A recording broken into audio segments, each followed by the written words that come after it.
আসসালামু আলাইকুম, welcome back to my channel. আশা করছি সবাই ভালো আছেন। আজকে আপনাদের জন্য নিয়ে এসেছি মুরগির মাংসের রেজালা।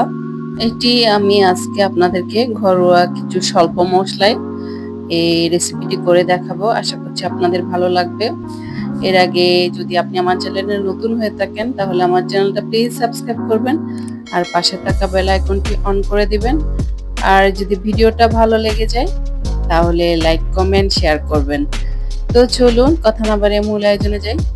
এখানে আমি 500 গ্রাম পরিমাণ মুরগির মাংস নিয়ে নিয়েছি। এখানে পিস, পাখনা, তারপর লেগ পিস সবগুলো মিলিয়ে আছে মাংসগুলোকে আমি খুব সুন্দর করে পরিষ্কার করে ধুয়ে নিয়েছি। চিকেন রেজালার জন্য একটা স্পেশাল মশলা তৈরি করতে হবে। এখানে আমি 3 টেবিল চামচ পরিমাণ টক দই নিয়েছি। সম পরিমাণে নিয়েছি বাদাম বাটা, যেটা চীনা বাদাম, আর 2টা মিডিয়াম সাইজের পেঁয়াজকে আমি বেরেস্তা করে নিয়েছি। এই সব উপকরণকে আমি বেটে একটা স্মুথ পেস্ট তৈরি করে নিব। ব্লেন্ডারেও করা যাবে। এই যে আমি পেস্টটা তৈরি করে নিলাম। এবারে চুলাইতে একটা রান্নার কড়াইয়ে আমি পরিমাণ মতো তেল দিয়ে এখানে একটা তেজপাতাকে দুভাগ করে নিয়েছি এবং কিছু আস্ত মশলা ফোড়ন দিয়ে নিয়েছি। দিয়ে দিচ্ছি কিছু এলাচ, দারচিনি, আস্ত জিরা, লবঙ্গ।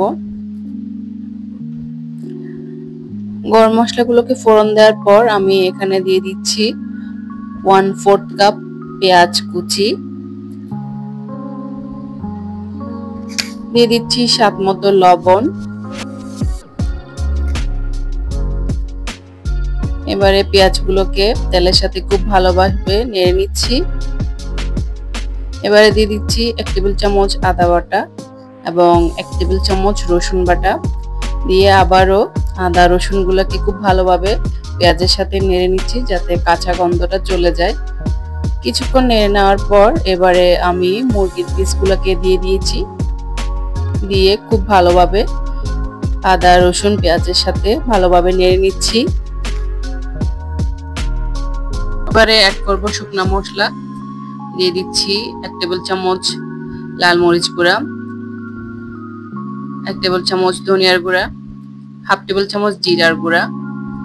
দিয়ে আবারও সবগুলো মশলা উপকরণকে মাংসের সাথে খুব ভালোভাবে মাখিয়ে নিচ্ছি। আপনারা নিশ্চয়ই খেয়াল করেছেন এখানে আমি কোনো রকম হলুদ গুঁড়া ইউজ করিনি। যেহেতু রেজালা করব তাই আমি এখানে কোনো হলুদ গুঁড়া ইউজ করিনি। এবারে আমি ঢাকনাটা দিয়ে দিব। কিছুক্ষণ রান্না হওয়ার পর আমি ঢাকনাটা উল্টিয়ে মাংসগুলোকে আবারও খুব ভালোভাবে নেড়ে নিচ্ছি। চিকেনগুলো যখন কষানো হয়ে যাবে তখন আমি আগে থেকে তৈরি করা পেঁয়াজ বেরেস্তা, বাদাম বাটা এবং টক দইয়ের মিশ্রণটাকে চিকেনের মধ্যে দিয়ে দিব।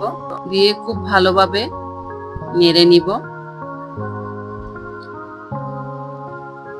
এরপরে ঢাকনাটা দিয়ে দিব। এবারে আমি একটা মুরগির কলিজা ছিল সেটাও দিয়ে দিলাম। এরপর যে ঢাকনাটা উল্টে আমি 3টা আস্ত কাঁচামরিচ দিয়ে দিয়েছি।